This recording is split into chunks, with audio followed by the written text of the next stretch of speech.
பண்ணும்போது நகைகளை போட்டு சீர் செய்ததுனால குடும்ப சொத்துல பெண்களுக்கு பங்கு தர மாட்டாங்க. இந்த நிலை மாறணும், பெண்களுக்கும் ஆண்களை போலவே சமமா சொத்துரிமைகளும் வாரிசு உரிமைகளும் கொடுக்கப்படணும்னு 1929 பெரியார் சொன்னார். 60 வருஷத்துக்கு அப்புறமா 1989 தமிழ்நாட்டின் முதலமைச்சராக இருந்த கருணாநிதி பெண்களுக்கும் சொத்துல சம உரிமை உண்டுன்ற சட்டத்தை நிறைவேற்றினாரு. அது மட்டும் இல்லை, ஒருவேளை கணவர் முறையா சொத்துக்களை கொடுக்காத பட்சத்துல பெண்கள் கணவரோட சொத்துல பங்கு கேட்கவும் உரிமை இருக்கு.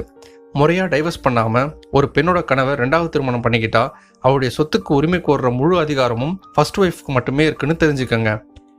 திருமணம் எல்லாருக்குமே சிறப்பாக அமைகிறது கிடையாது. சிலருக்கு கசப்பானதாக அமைஞ்சிடுது. முக்கியமாக மேரேஜுக்கு அப்புறமா அவங்க லைஃப்பில் நடக்கிற கொடுமைகளை நிறைய பெண்கள் வெளியே சொல்ல தயங்குறாங்க. நம்ம தலையெழுத்து அவ்வளோதான்ட்டு அந்த கொடுமையெல்லாம் தாங்கிக்கிட்டு வாழ்கிறாங்க.